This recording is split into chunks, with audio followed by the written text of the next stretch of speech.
Tanggungjawab sosial merujuk kepada kewajipan moral dan etika yang dipegang oleh individu, organisasi dan negara untuk menyumbang kepada kesejahteraan masyarakat. Di dalam negara, tanggungjawab sosial merangkumi usaha untuk memperbaiki kehidupan masyarakat setempat dengan menangani isu-isu seperti kemiskinan, pendidikan, kesihatan dan keadilan sosial. Kerajaan, sektor swasta, institusi pendidikan dan individu memainkan peranan penting dalam memastikan pembangunan sosial dan kesejahteraan yang inklusif. Di luar negara, tanggungjawab sosial menjadi lebih kompleks dan merangkumi isu global seperti perubahan iklim, migrasi, pelarian dan bantuan kemanusiaan. Dalam konteks ini, negara maju dan organisasi antarabangsa mempunyai tanggungjawab untuk membantu negara-negara yang kurang membangun menghadapi cabaran sosial dan ekonomi.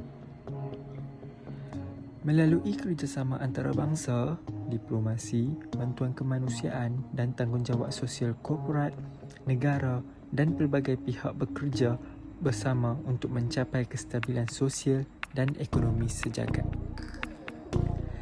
Secara keseluruhannya, tanggungjawab sosial di dalam dan luar negara adalah elemen penting dalam memastikan keadilan, kesejahteraan dan kemakmuran dapat dinikmati oleh semua lapisan masyarakat tanpa mengira sempadan. Faktor penyebab banjir terdapat 3, hujan lebat berterusan, sistem saliran yang lemah dan pemusnahan alam sekitar. Bagi hujan lebat yang berterusan, punca utama banjir adalah hujan yang tidak henti-henti yang menyebabkan paras air sungai meningkat dan melimpah ke kawasan sekeliling. Bagi sistem saliran, di beberapa kawasan sistem saliran yang tidak mencukupi atau tersumbat juga menyumbang kepada banjir kilat, terutama di kawasan bandar. Pemusnahan alam sekitar disebabkan oleh aktiviti seperti pembalakan haram dan pembangunan tidak terkawal mengurangkan keupayaan tanah untuk menyerap air menyebabkan air hujan melimpah lebih cepat ke kawasan rendah. Kesan banjir, pemindahan penduduk. Ribuan penduduk terpaksa dipindahkan dari rumah mereka kerana risiko keselamatan. Mereka ditempatkan di pusat pemindahan sementara yang disediakan oleh kerajaan. Kedua, kerosakan infrastruktur, banyak jalan raya dan jabatan rosak atau terputus hubungan akibat banjir. Menyukarkan operasi penyelamatan dan bantuan. Kemudahan seperti sekolah, hospital dan pejabat kerajaan juga terjejas. Kerosakan ekonomi, banjir memberi kesan besar kepada ekonomi terutamanya dalam sektor pertanian dan perniagaan. Petani mengalami kerugian besar kerana tanaman musnah manakala peniaga kecil kehilangan stok barang.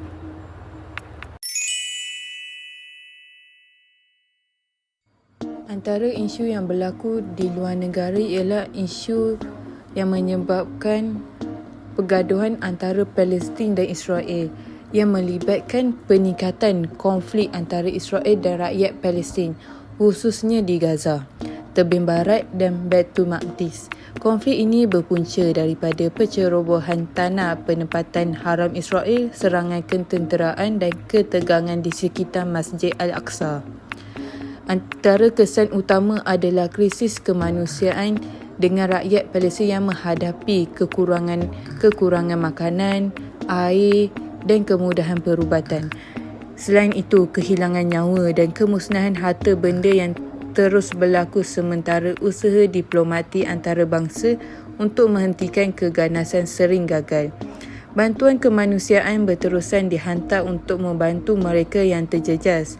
Selain itu, terdapat beberapa NGO yang aktif membantu rakyat Palestin dalam menghadapi krisis kemanusiaan dan konflik yang berpanjangan.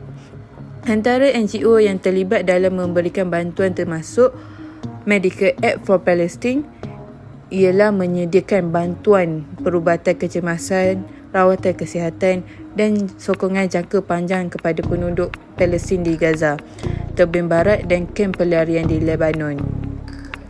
Selain itu, Islamic Relief juga menyalurkan bantuan kecemasan termasuk makanan, air bersih, perubatan dan tempat perlindungan kepada rakyat Palestin, terutamanya di Gaza. Mereka juga melaksanakan projek pemulihan infrastruktur.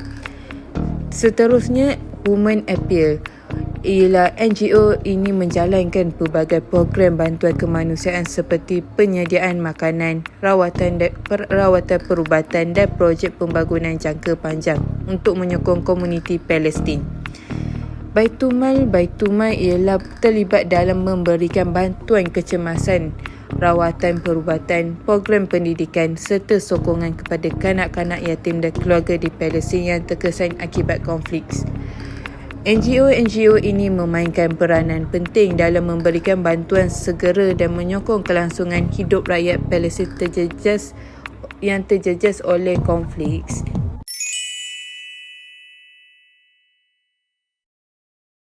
Dua isu semasa yang menjadi perhatian ramai adalah banjir di beberapa kawasan di Malaysia dan konflik yang berterusan di Palestin. Isu di dalam negara ialah banjir di Malaysia. Bencana banjir merupakan isu yang berulang setiap tahun di Malaysia, terutama ketika musim tengkujuh.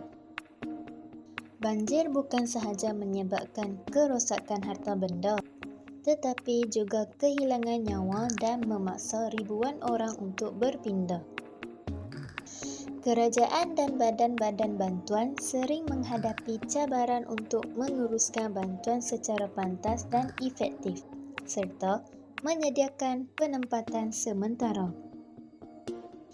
Perubahan iklim dan pembangunan tidak terancang menyumbang kepada keadaan banjir yang semakin buruk. Tindakan pencegahan seperti pembinaan sistem perparitan yang lebih baik dan perancangan bandar yang lebih berkesan sangat diperlukan untuk mengurangkan risiko masa hadapan. Isu luar negara pula ialah tentang Palestin. Konflik antara Israel dan Palestin adalah isu kemanusiaan yang terus berlarutan selama beberapa dekad.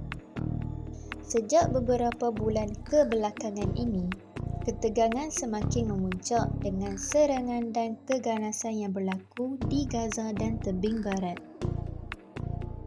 Isu ini melibatkan pelanggaran hak asasi manusia, penjajahan serta krisis kemanusiaan yang semakin meruncing. Ramai rakyat Palestin kehilangan tempat tinggal dan menghadapi sekatan akses kepada keperluan asas seperti perubatan dan pemakanan. Isu ini mendapat perhatian global dengan banyak negara dan badan antarabangsa menyeru genjatan senjata dan penyelesaian damai berdasarkan prinsip keadilan dan hak asasi manusia. Kesimpulannya, kedua-dua isu ini memerlukan perhatian segera dan tindakan yang berkesan. Banjir di Malaysia memerlukan usaha berterusan dalam pengurusan bencana dan pencegahan. Manakala, isu Palestin memerlukan penyelesaian jangka panjang yang adil dan menyeluruh untuk menamatkan penderitaan rakyat di sana.